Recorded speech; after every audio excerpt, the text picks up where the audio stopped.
to my channel. I'm Adam. This is Georgia Hills RC. Welcome to my very first build series. Just want to start by saying that I am not sponsored by anyone. Any equipment or products that I use are simply because I like them or it's what I had available and it worked. Then any websites that I mention is simply because they had what I needed at the time I needed it. So, we're going to get started. This is the Sebart Avanti XS. It is considered a 1.9 meter sport jet. The wingspan is, I believe it said 71 inches. The length is 75 inches. I got this aircraft from Gator RC. I've bought a number of aircraft from them. I love dealing with them. They've got actually quite a few projects coming up. If you did see my previous video, you'd see the list of aircraft that we're going to be doing. This aircraft in particular can be either a 120 millimeter EDF or a turbine. This one we are going to be putting a turbine in it. So first thing we should probably do is take a look at what we are putting inside of it.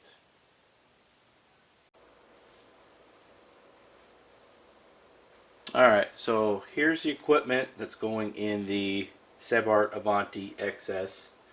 Now the airplane comes ready for a 120 millimeter EDF. It does come with the thrust tube. Pretty nice tube actually. But this one's going to be a turbine, so we're not going to use this. Because of that, you have to purchase the pipe separately. This is the Sebart pipe. Looks pretty nice. Along with the fuel tank. This is the Sebart tank as made for the airplane. That's going in there as well. The engine, Kingtech K85 G4. And of course we have all the bits and pieces, fuel pump, wires, valves, filters, all that goes with the turbine. Planning on putting in a Kingtech telemetry module. The radio system, the airplane, I'm going to use the Futaba 16IZ Super. Radio setup's going to have the Futaba dual link power hub. Same one I have in my Hangar 9 MB339. And that's going to use two Futaba 7003 S-bus receivers. Powering the radio is going to be two 3500 2S batteries. And for the turbine, we're going to have a 2100 milliamp 3S life pack. Same exact batteries I used in my MB339. We've got JP Hobby landing gear and brakes. So main gear, nose gear. The nose gear uses a mini servo for the steering, along with the JP Hobby controller. We're going to have the Demon Cortex Pro. I love these things. For the steering, we're going to be using a Savox servo. It's a Savox 1250. For all the main flight controls, so both elevators, the rudder, and both aileron servos are going to use the Savox 1260 MG servos. The flaps are the only full-size servo in the airplane. We're going to use Savox 2290 servos. And for the nose gear door, I had this laying around. I'm going to make this one work. It's a Savox 1257. So there's the equipment going in the airplane.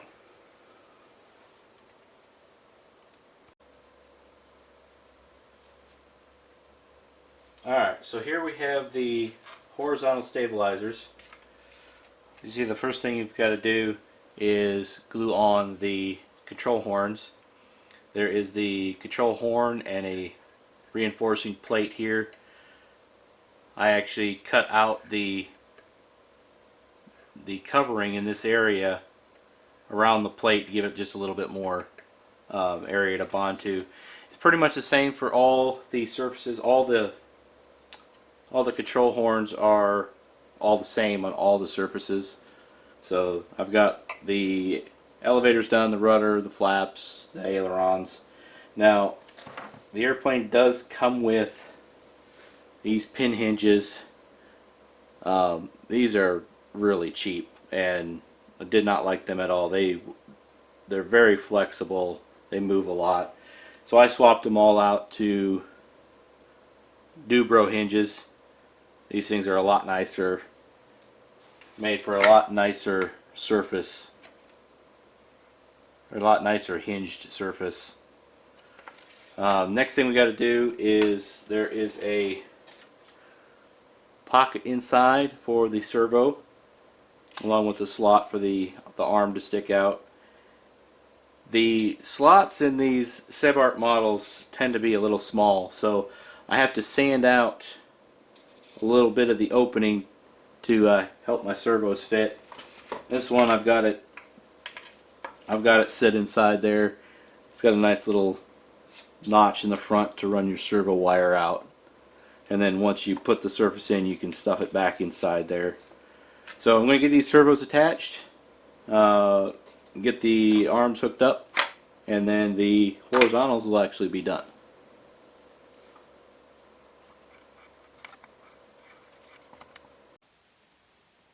Alright, so here we are working on the tail of the jet. I've got the elevator servos installed in both surfaces. So there's a servo in there. You do have to sand the opening quite a bit to get these servos in here. Kind of a pain in the butt. The control rods are all linked up. I'm using a 1.2 inch Pilot RC servo arm. In the outer hole, gives you plenty of travel. Now, the travel specified in the book of these Avantis, for me personally, I found that they're way too much. My 90mm Avanti had way too much elevator, so I'm going to end up reducing that quite a bit. Also got the aileron servos mounted. This is the left aileron hatch. You do also have to, again, these trays are smaller than these servos, so I had to sand out on each side to get the servos to drop in. The rudder servo, same thing, had to sand a little bit on each end to get the servos to drop in. Now, the servo does stick up a little bit behind the hatch here. So as a result of that, when you go to try to put it in the airplane, I can't get the servo behind. See if I can zoom in here. Can't get the servo to get behind this little section of the opening right here. So what I'm going to do is I'm going to grind out this part of the opening so that the servo can tuck back here. I had to do this on my other Sebart airplanes, my Mini Avanti and my Mini L39. Both had the same thing. Had to grind out this little section right here. Surprisingly, the easiest servos to install in this airplane were the flaps. So we got the flaps installed. They're a full-size servo. They just drop in the pocket. These were the only slots I did not have to sand down to get the servos to fit. They just dropped right in. All the holes lined up.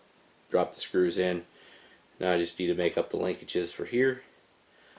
So I'm going to get these areas ground out so I can get the hatches installed.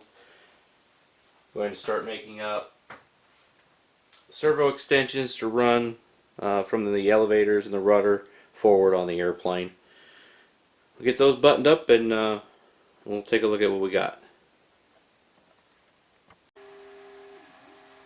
Alright, we got the horizontal stabilizers done. We got the servos installed, wires tucked in the little hole there. Servo arms are centered, tightened down, all the screws are in, arms are made. Now, the way the horizontals attach is they slide, the spar slides into the tail. There's a notch on either end and they just slide together, and then a bolt goes through the tail and screws into a blind nut in the tail. I'm going to go ahead and put the horizontals on and then show you what it looks like from the inside. Alright, horizontal stabilizers are installed. You look inside the tail of the airplane. Right up there you can see the single Allen key bolt along with a washer that holds in. There's a blind nut on the other side of that bracket that threads into. So that's been Loctited and the horizontals are on there. So now we can work on getting the rudder set up. Alright, so here we are on the tail again. We've got the rudder servo hooked up. Here's that notch I had to grind out to allow the servo to fit since it's right up against the top. Holes are drilled, treated them with CA. Again, it's a 1.2 inch Pilot RC arm. For now I've had it on the outermost hole and fits right in there. We'll get it screwed down. One nice thing about this control rod is one side is normal thread, the other side is reverse thread. So to adjust the length of the control arm and help center the rudder, all you have to do is put a pair of pliers on here and start turning this, and you can shorten and lengthen the control rod. So I'm going to get this buttoned up, and then I think I'm going to move on to getting the nose gear installed. Alright, so here we are on the wings. This is the right wing. We've got the servos installed on the aileron plate, and also the flap servos installed here as I showed earlier. First thing we're going to do is we're going to set up the center point on the aileron servo using the radio. Again, I'm going to be using the 1.2 inch Pilot RC servo arm. I think I'm going to go with the inner hole. Just checking out the travel earlier on the aileron. The book wants 30 degrees of travel on the ailerons, and on my 90mm Avanti they wanted the same thing on that one, and that was very problematic on the maiden flight. It was way too much aileron. So I'm probably gonna go inboard, see what we get on the travel, and kind of compare it to what I've got on my 90mm. First thing we're going to do is get the radio started up and get the system turned on. Put the arm on there so I can get a little closer here. You can see it's not quite lined up. So we're going to go into our radio, sub trim, This is the right aileron, so that's going to be aileron 2 on this airplane. And we are going to adjust it. That's the wrong way. Until we get it centered, roughly right about there. And on my Futaba radio, that shows down there at the bottom. I don't know if you can see it or not. There's about 110. Centers it up really nice. Now we can go ahead and secure this servo, or the arm to the servo. Go ahead and shut this back off. Get that secured on there. The other thing we've got to do is run the wires through the wing. This is the extension I made earlier.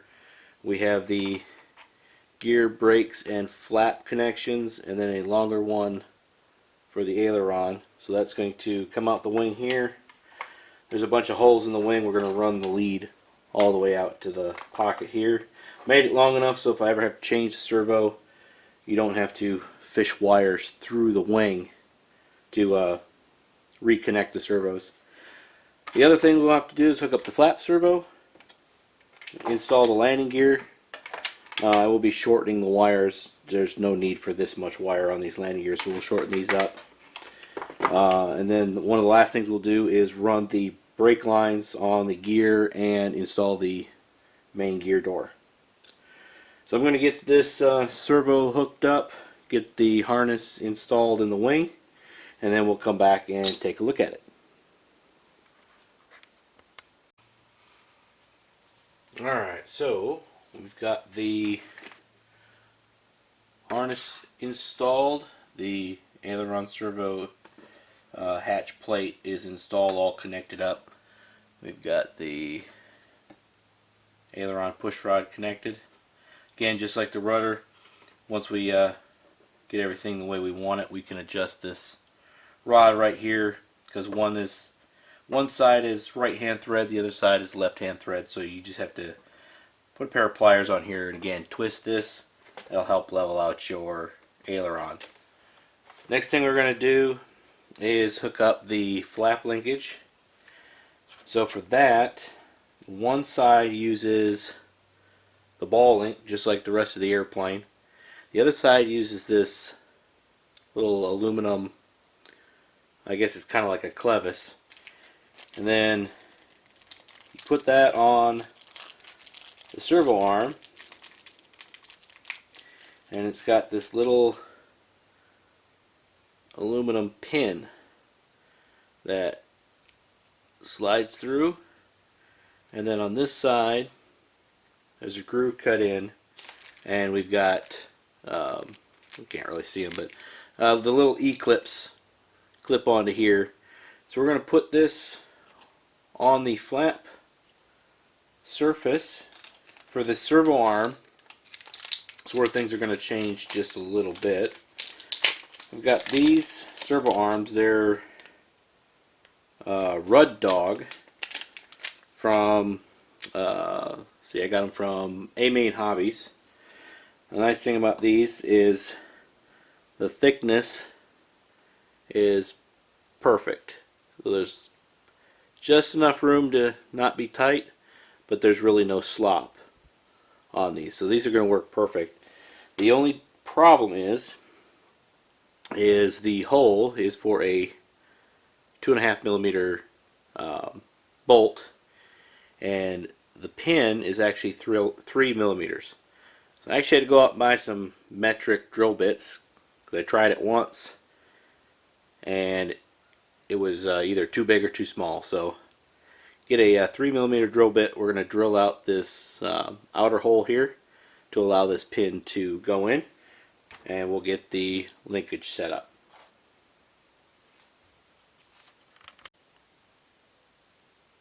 Alright, we've got the flap linkage hooked up, arms on, pins in. Now on this particular airplane, the servo arm is directly in line with the linkage.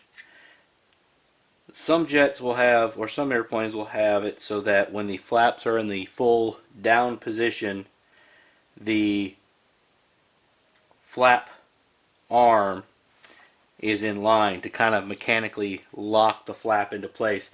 This one's kind of the opposite. When the flaps are up, everything is in line and locks it in a neutral position to make it nice and level when the flap is up. We've got them working here. Go to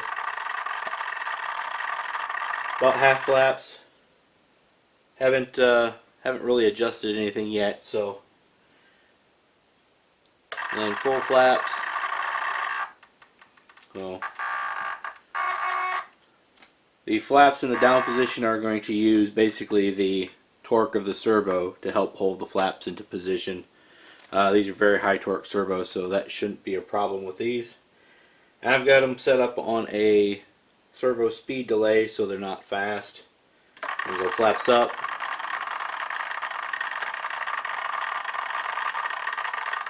It looks like it's working pretty good. Alright, last step we've got to do is get all the wires cleaned up for the landing gear and the brakes, and get the landing gear door installed on the strut. So I'm going to start working on that, and we'll show you how we run the wires for the wheels and brakes and the landing gear. Alright, so we've got the landing gear installed, the gear door installed, and the brake line installed. The gear door is pretty simple. You just glue it on there. I use E6000. If I ever need to remove the door, that makes it pretty easy. The brake lines, I routed them along the leg here. This is aluminum tape. Makes it really nice, blends it in with the landing gear. And as we move down to the gear door, I installed these 3D printed servo wire clips. I've got two of them. I've got one here, one here. The brake line is installed inside them with just a little bit of the glue to help hold it in place. Ended up having to one of the wing ribs sticks out that holds the landing gear. Just sanded that off a little bit, make a little extra clearance. Ran the wire down underneath the landing gear, hook it up with the servo harness, and now we can watch the gear. Here we're going up.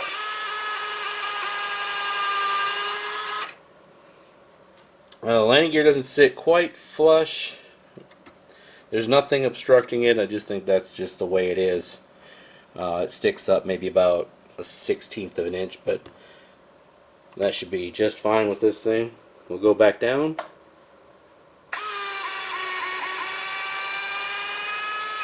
Alright, there we go. There's no real way to adjust the door to close that gap. As you can see, the spacing between the door and the strut is pretty much right on, so there's really no way to get it down without being able to recess the gear into the wing a little farther, which it's not going to be that big of a deal on this one. So we've got the right wing done. Just go do the other wing, and pretty much everything's exactly the same on the other wing. So let's go get that done.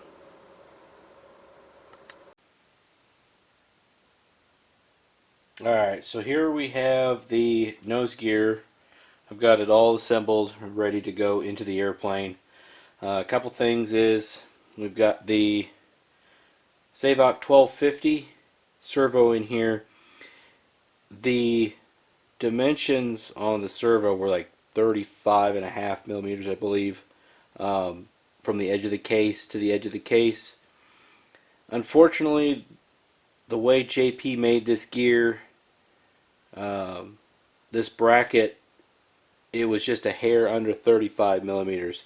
So what I ended up doing was actually putting the case in from the top, which I only had to trim about a 1/2 millimeter off the plastic, and it was able to fit right in.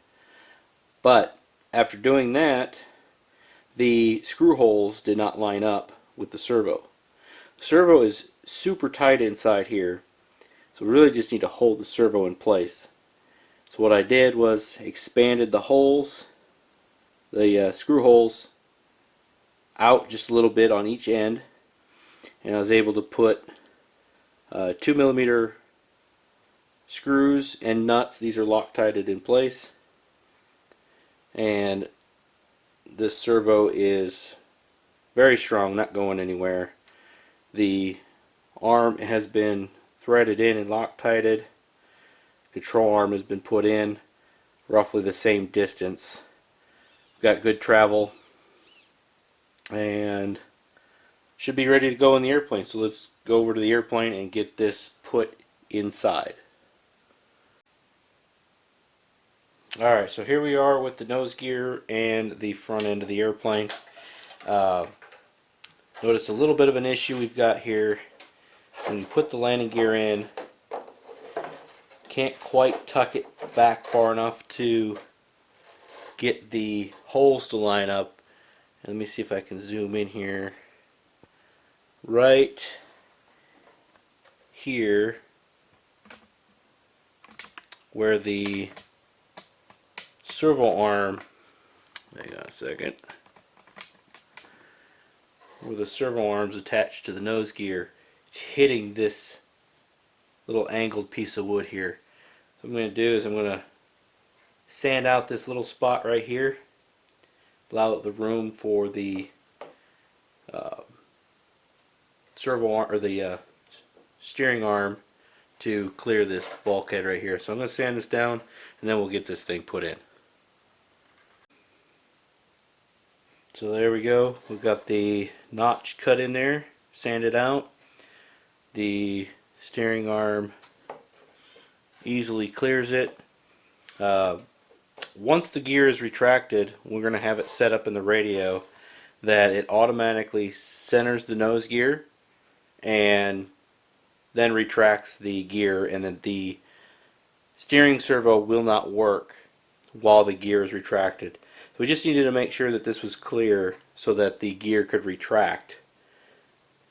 Probably wouldn't have been an issue if I was actually able to put the servo on the other side, and I would have been able to flip this around to the other side. I probably wouldn't have had to do that notch, but this was the servo I had. This is a servo I've used on most of my steering servo or steering gear that use this size servo, and unfortunately I couldn't find anything that was going to fit inside this bracket, so had to deal with the way that was worked, and also had to make sure I notched that out so that it would fit. Alright, nose gear is officially in place. All 4 screws have been Loctited. These holes on the fuselage here are to access the rear screws on the landing gear. Next step we're going to do is we're going to work on getting the nose gear door hooked up, install the servo on the bulkhead up here, and run the linkage to the door.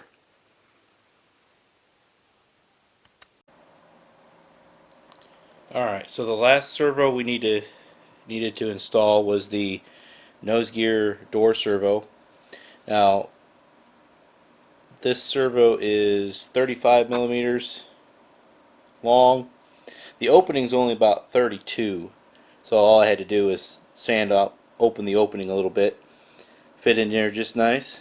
The arm, on the other hand, so the manual calls for this like caged arm.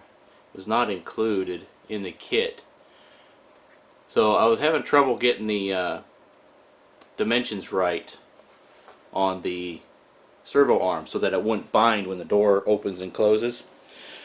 So what I ended up doing was using the star arm that came with it, cut all of them off and just left one. The outer hole seemed to be the best for me, and the way I've got it set up is I've got the rod pretty much locked out with the servo. So there, you can hear that there's absolutely nothing going on with the servo right now, even though it is on. I did have to notch out, if you can see that right there, there's a small notch right there to help the control rod actuate the door. So let's drop the gear and watch it work.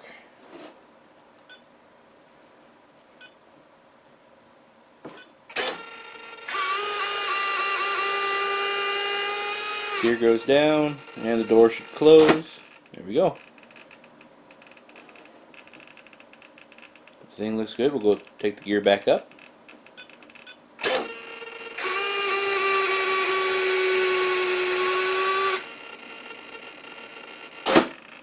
Alright, and the door is nice and tight.